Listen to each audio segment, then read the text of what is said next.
Buenos días muchachos, ¿cómo están? ¿Cómo ha pasado? Pues aquí reportándose su profe Pedro Spitia eh, desde la virtualidad, como digamos por consecuencia de las actuales normativas eh, llevadas a cabo por la Presidencia de la República y también por todas las universidades públicas y privadas del país. Digamos que las clases han sido suspendidas y se insta a todos los docentes y a los estudiantes pues al ambiente de la virtualidad para poder continuar los contenidos programáticos.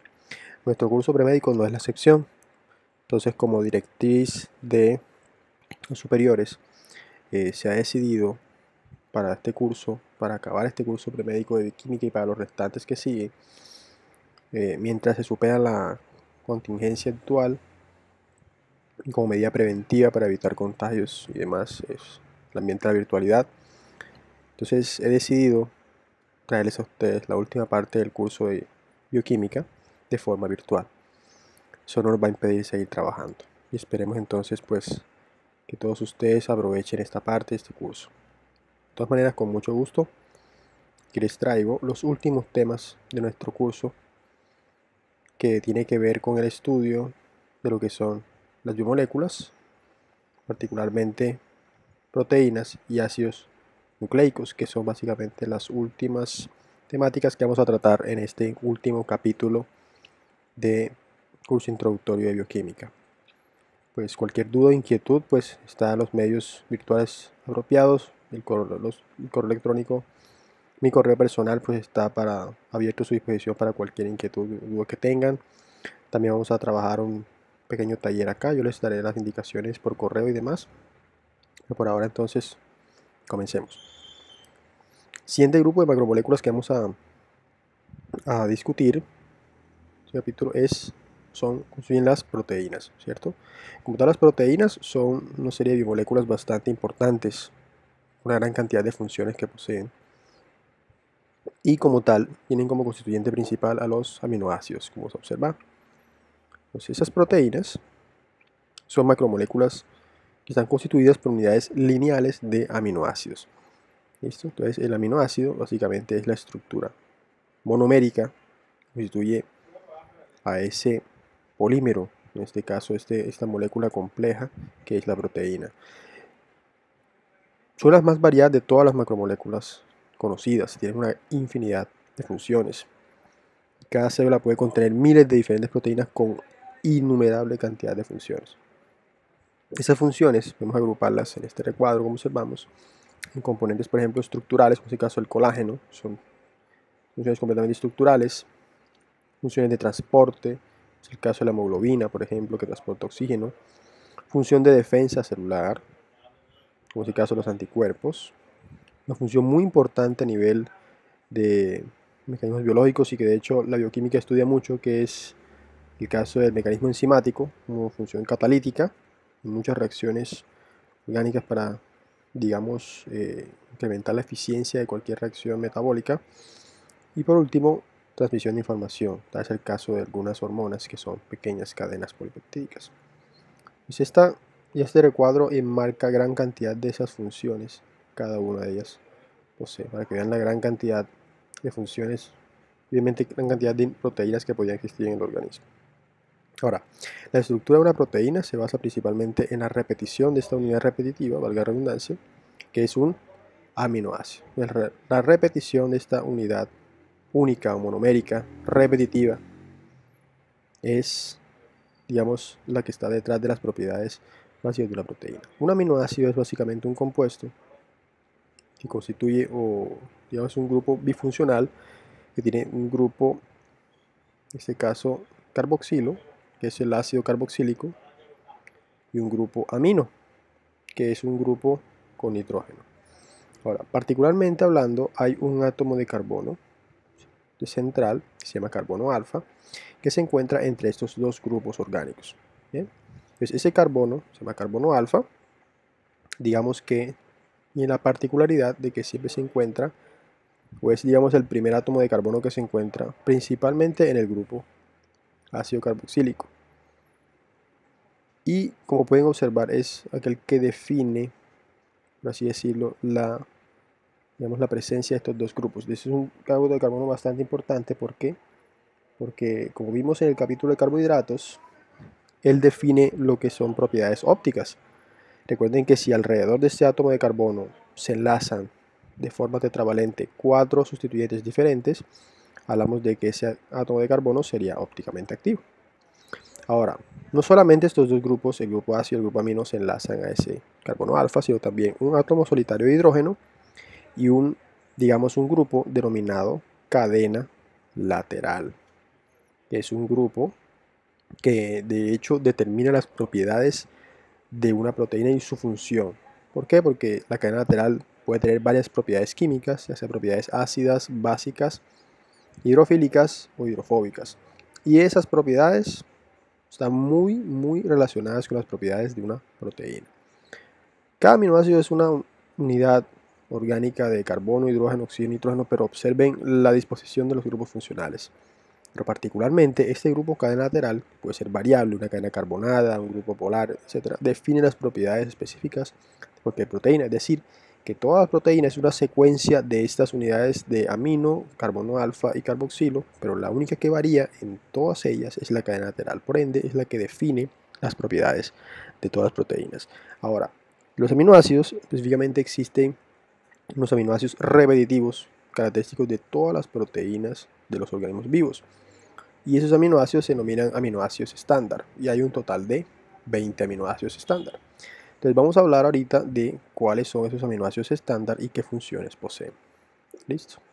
Ahora, como les decía, ese átomo de carbono, alfa en el caso del aminoácido, tiene la característica de poseer propiedades ópticas siempre y cuando los 4 sustituyentes que rodean ese carbono alfa sean diferentes.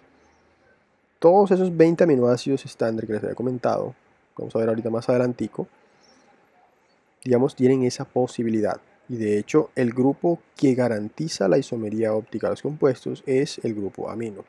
Ahora, al ser o tener tetravalencia y 4 grupos diferentes sustituyéndose, tiene o posee una forma tetraédrica, que es la que asume en cualquier átomo de carbono con enlaces sencillos alrededor. Listo. Entonces, ese carbono alfa se convertiría en un centro asimétrico o centro quiral si solo si los 4 sustituyentes son diferentes. Y para los aminoácidos, este grupo amino, la posición del grupo amino, si ponemos a la molécula de una manera lineal, vamos a observar que es el grupo amino quien define las propiedades ópticas. Si este grupo amino está hacia la derecha, en una proyección lineal, hablamos de un isómero D, y si está a la izquierda, hablamos de un isómero N. ¿Listo? Ahora, como cosa particular, no solamente el grupo amino define esas propiedades ópticas, como característica particular, de todos los 20 aminoácidos estándar conocidos y de todas las proteínas de todos los organismos vivos, es el isómero L el más abundante, es decir, el que más se encuentra en todos los péptidos, proteínas y demás que se encuentran en todos los organismos vivos. En solo ciertos casos se encuentra el isómero D, pero para la vida, para todos los organismos vivos, la gran mayoría presentan isómeros L en todas sus proteínas. Y esto es porque la isomería L de los aminoácidos favorece la conformación natural de todas las proteínas existentes. Ahora, cuando un aminoácido se une con otro para formar una secuencia proteínica, se convierte en lo que se conoce como residuo, es decir, ya deja de ser un aminoácido libre para ser una parte de una proteína. Se convierte entonces en residuo. Ahora, veamos entonces cuáles son las clasificaciones de esos aminoácidos conocidos como aminoácidos estándar, los 20 aminoácidos estándar que comprenden todos los organismos vivos. Ellos se clasifican en 4 grandes grupos según las propiedades específicamente de la cadena lateral, que son las que definen las propiedades de los aminoácidos. Están los aminoácidos no polares, polares, básicos y ácidos. Vamos a ver cada uno de ellos. ¿Listo? Los aminoácidos no polares son aquellos que poseen cadenas laterales no polares, es decir, grupos carbonados e hidrógeno.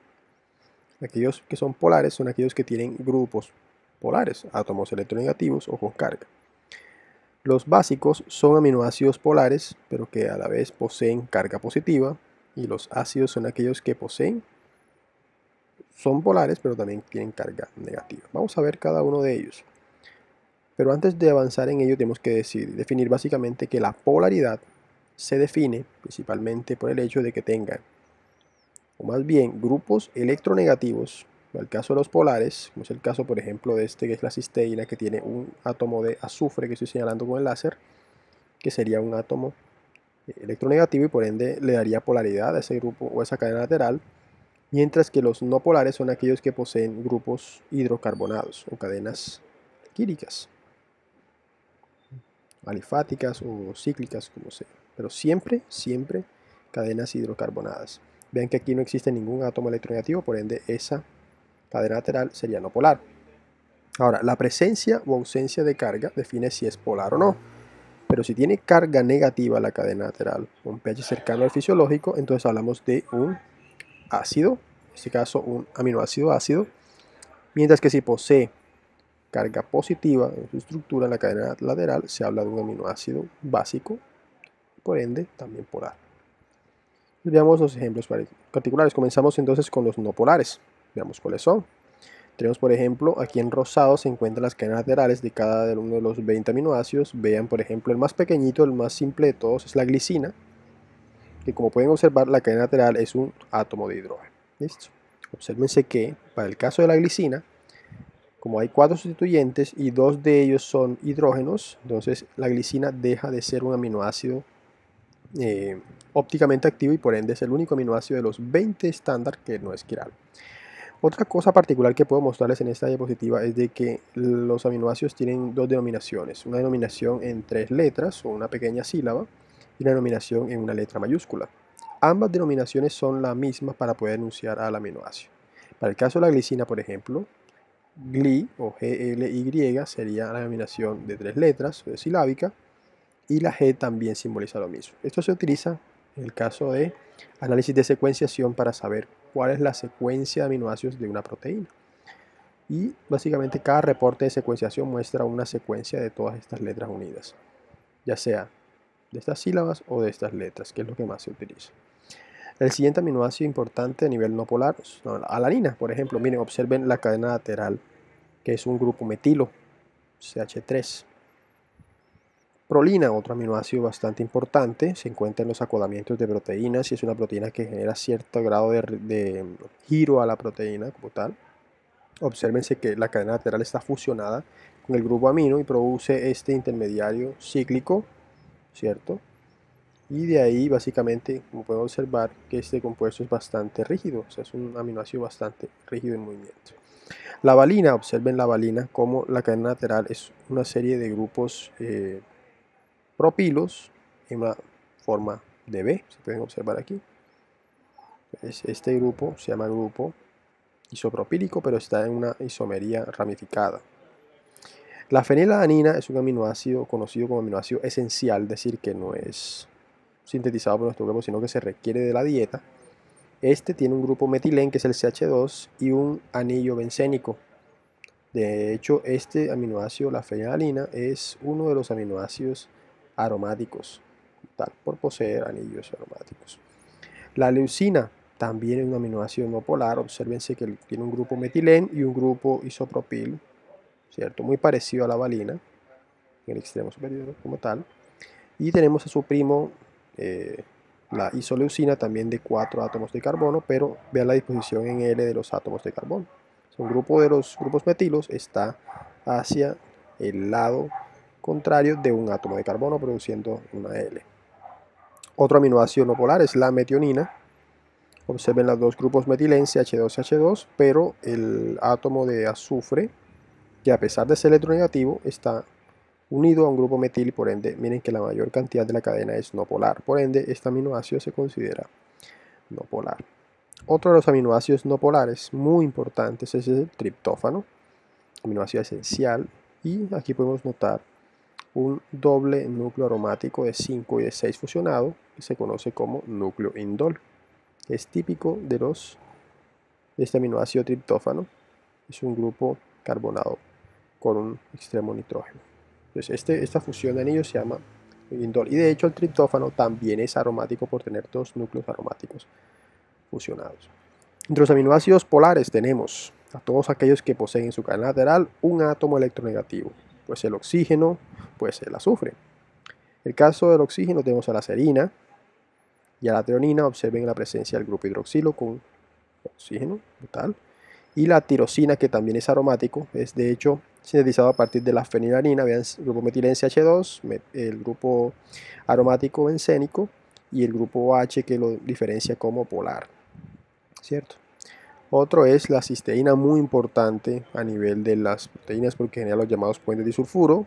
El grupo final es el grupo extremo, es un grupo tiol, SH, que es un grupo polar porque le sufre bastante polar.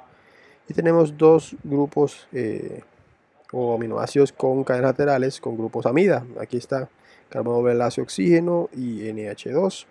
Estos dos grupos son altamente polares.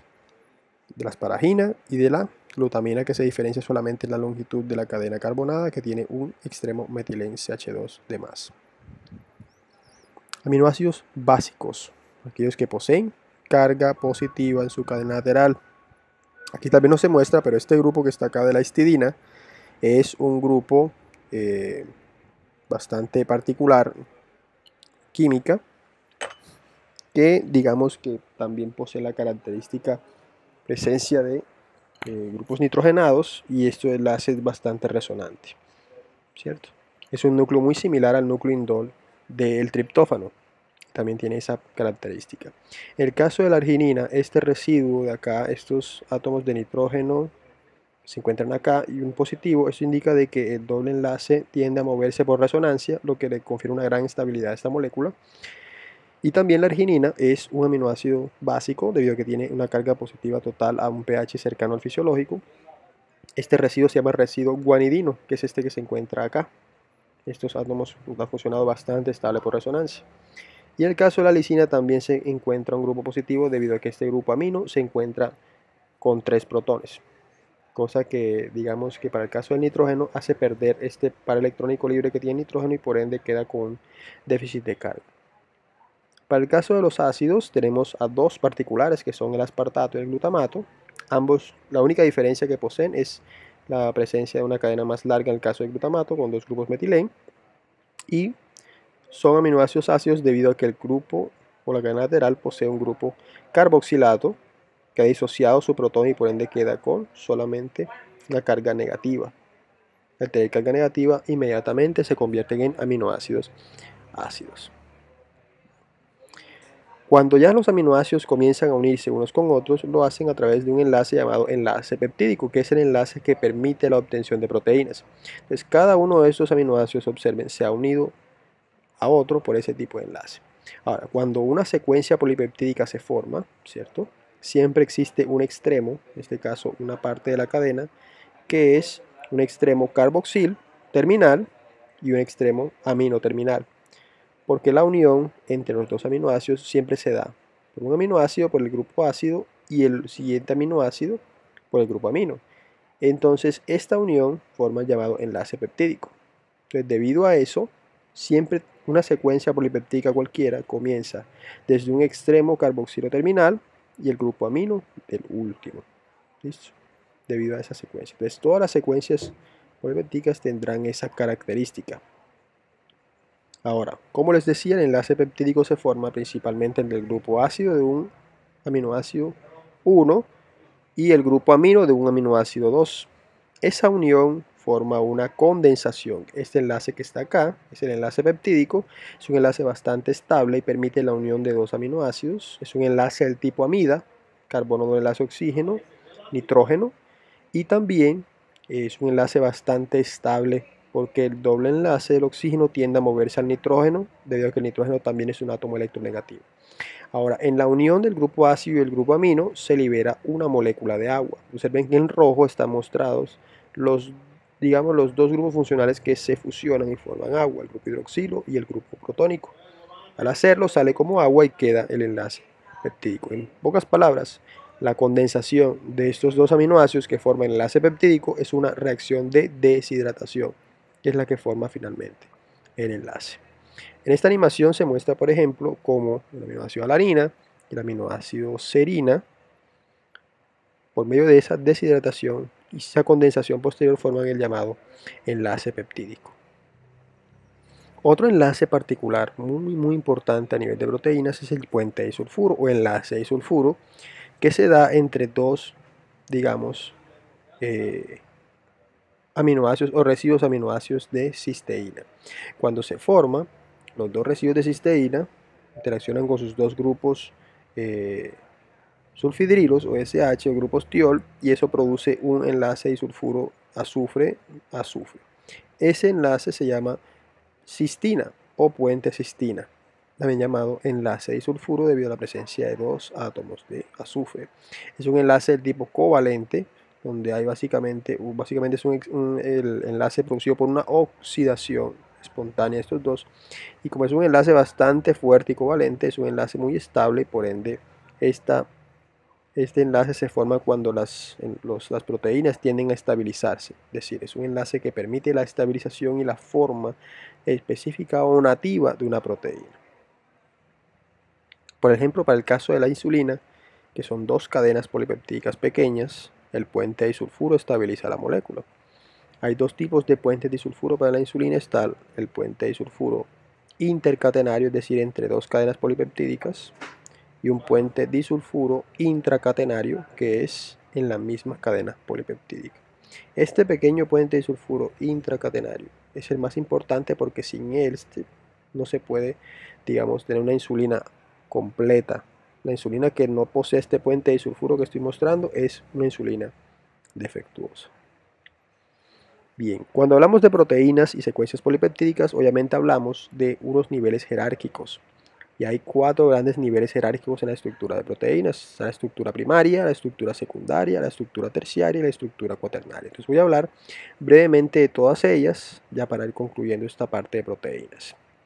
La estructura primaria tiene que ver con la secuencia de aminoácidos, solo la secuencia de aminoácidos, es decir, aquella secuencia que permite obtener esqueletos carbonados por enlaces peptídicos y cadenas laterales de cada una de estas proteínas que nos confieren las propiedades de las proteínas. Entonces, nótese que la estructura primaria solo importa la secuencia de aminoácidos. Y la mera secuencia de aminoácidos es la que nos proporciona información sobre la conformación tridimensional que va a tomar e inclusive las propiedades biológicas de una proteína. Entonces, bien, la estructura primaria es muy importante porque define una gran cantidad de funciones importantes en la proteína.